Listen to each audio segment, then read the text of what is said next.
my name is Marissa. I am a self-taught baker. I have been practicing for a little over a year, and today we are going to walk through the steps on how to make a professional style cake from the comfort of your own home. I will give you a full list of ingredients that you'll be needing. I will demonstrate some tools that you can later purchase if this is something that you choose to do with your free time, or if you just simply want to expand your knowledge as a baker. These are going to be tips that I have learned over the past year. It definitely took me a lot of studying, a lot of trial and error, and this is going to just be my tips for you that I have found to be successful throughout the Alrighty guys, so before we go ahead and get started, we are going to go through a full rundown of all the list of ingredients that you're going to be needing. I will follow up with the measurements in just a moment, but this is just so you can go ahead and make sure that you have all of the ingredients that you need as well as the tools.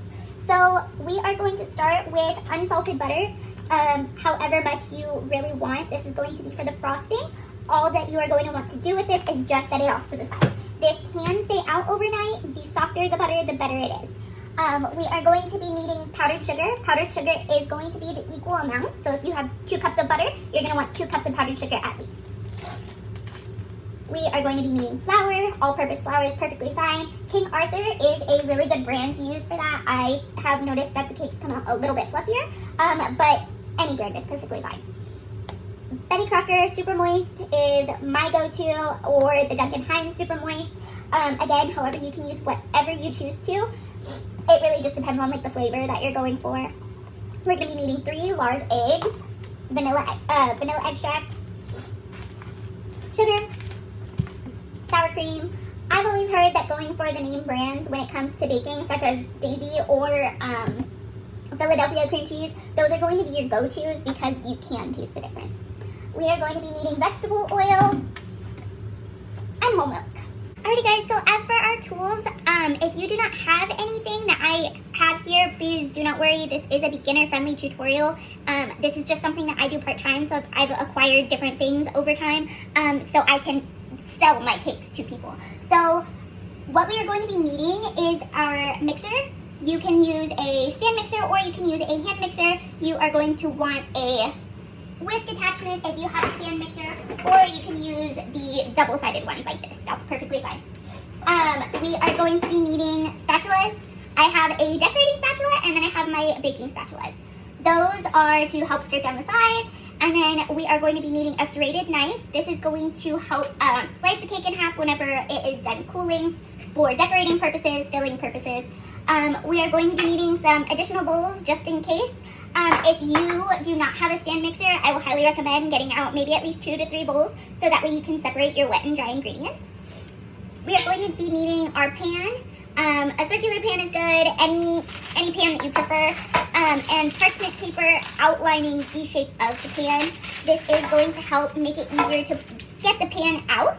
I have a certain pan that actually pops off like this, and this also helps make my baking a lot easier. You can acquire those at your local baking shop, or you can acquire them even from Walmart. We also, our measuring cups, we are going to measure out everything that we will be needing, and then this is also optional. You are able to pull out baking nails. These are to help heat the core of the cake.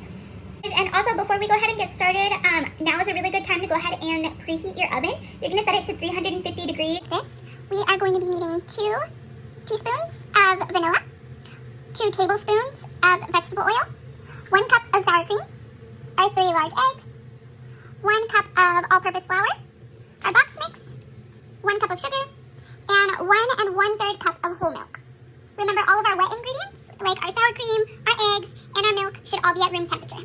In here, I have all of our dry ingredients. We are adding in the box mix, the flour, and the sugar. You're going to go ahead and let that mix for just a moment so that way they're really well combined. Now we're going to go ahead and add in all of our wet ingredients.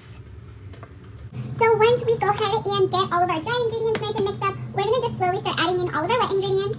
And then we are going to combine all of it all together. You're going to mix it for 1 to 2 minutes, and then you're going to stop it, mix everything around, make sure you scrape around the sides of the bowls, and go ahead and give it another good mix for another 1 or 2 minutes, and then go ahead and get it set into your pan. Alrighty guys, so before we go ahead and dump all of our mix into our pan, we're going to want to cut out that liner that we had earlier from our parchment paper.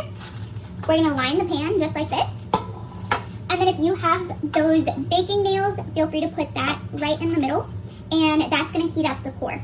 Another optional thing that we have, this is called a baking belt. If you do not have one of these, which I don't imagine unless you're a baker you do, you can use tin foil and wet paper towels. So you're going to want to wet the inside of the paper towel, fully submerge the paper towel in water, and then you're going to want to fold it to where you have that long, nice sheet, and you're going to fold it hot dog style, one on top of the other, just to where that water can rest on the inside. And what this is going to do is it's going to prevent the cake from fluffing up too much over the top where it can spill out. When you're done pouring your cake mix, it should have about an inch from the top, enough room for it to expand because the cake is going to fluff up.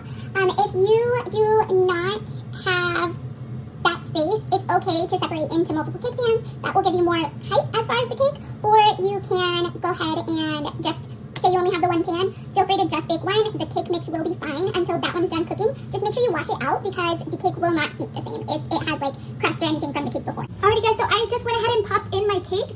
We're gonna go ahead and set the timer starting at 35 minutes. It can go up to 55 minutes. It really just depends on the size of the cake that you have. If you are doing a smaller one, you are going to want to check it after maybe every 25-30 minutes. And if you need to and you're not sure if it's done all the way, you can grab a skewer, a toothpick, a fork, anything thin and pointy, shove it down in the middle, and if it pulls out dry, or even has like teeny tiny little crumbs, you're good. If it is wet, you are going to make sure that you leave it in there for a good couple minutes. Okay, guys, so we are getting out our unsalted butter. I went ahead and popped mine in there. You can start with about a cup to a cup and a half of the unsalted butter. And then we are also going to want to measure out about a cup, cup and a half of our powdered sugar. You are going to want to start with equal parts. You will slowly be adding in your powdered sugar, so do not go ahead and dump it in right away. And if you are using a hand mixer, don't even bother with your powdered sugar just yet. Go ahead and get started in fluffing up your butter. You're going to want to mix your butter on high. When it is done, you are going to notice that it's shifted in color. It's going to actually be white, and the consistency is going to be entirely different. If you're using a hand mixer, you're going to want to mix for maybe about 10-15 minutes straight. It is a lot of work, but the fluffier the... Once our butter is nice and fluffy like this, you are going to slowly start sifting in the powdered sugar. You don't have to sift it if you don't prefer to. It just helps make it nice and... So this is what your frosting is going to look like once it's done. You might notice a little bit of clumps down here. I did not sift my powdered sugar, so if you want a smoother consistency, just go ahead and sift it. I did about 2 cups of powdered sugar, and then I did the 1.5 cups of butter and about a teaspoon of vanilla flavoring. So now that the cake is done baking, we are going to let it rest for about 15-20 minutes. We will pop it out, and then we can wrap it in saran wrap and throw it into the freezer. That's gonna sit in the freezer for about an hour. Okay, so now that the cake is done baking, it's done cooling. I didn't let it cool as long as it should, but it's okay. So now we are going to cut off the top. I've already cut mine. We are going to place the frosting in the center. If you have a cake board or whatever you're using to hold the cake, you're going to want to do a small swipe of icing just to glue down the bottom part of the cake. And then we're just going to spread the middle.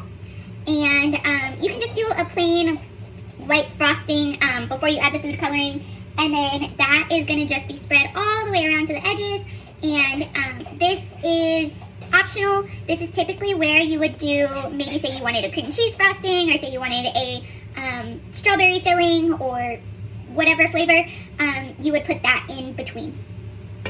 Now what we are going to do is go ahead and do the same exact thing all across. You'll notice that I have shaved down the top to make it nice and even. You are just going to put a thin layer of frosting all over, and this is going to go on the top, the edges, everything. You're going to go all the way around. Smooth it out however it's easiest for you. If you have piping bags, some people like to pour their icing inside the piping bag and then go around. Or if you have a plastic Ziploc, you can also use that and cut the tip of the corner. And just go all the way around, and then you're going to spread it nice and thin, so that way you have what is called a crumb coat. This is going to help keep the crumbs from seeping into the colored frosting that we do on the exterior where we're designing our cake. What you are going to want to do is, after the crumb coat is complete, you're going to go ahead and pop it back into the freezer or the fridge for just a couple of minutes so this can harden.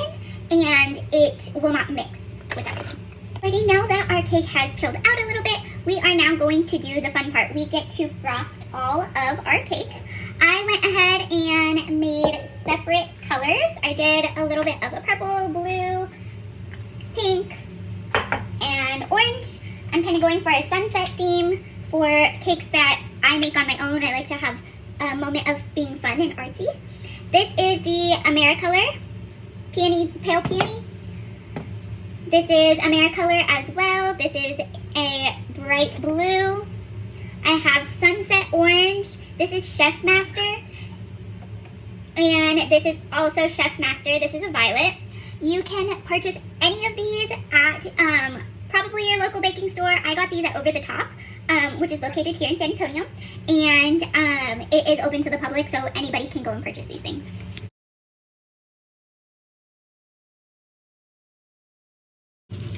Alrighty guys, so this is my final product. I went a lot more abstract than intended, but that's okay. It came out really cute. I just wanted something pastel. I had a lot of fun making this. I hope that y'all really enjoyed this recipe. Today we have discussed all of the ingredients that we use. Everything, especially the box cake flavor, is interchangeable. Everything just needs a little slight tweak, just depending on what flavor you're really going for. But for the most part, this is across the board.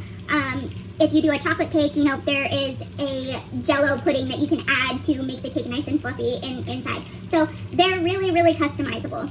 I have shared some of my favorite tips with you, such as making sure your butter and all of your wet ingredients are nice and room temperature. That is actually something that helps restore the texture of the cake and make sure that it keeps moist and it does not puff up too much and does not burn too easily, as well as making sure that you saran wrap your cake and pop that into the freezer. You actually can do that overnight, and that is my normal routine. I like to bake my cake and have it overnight and then decorate it come the day that it is due.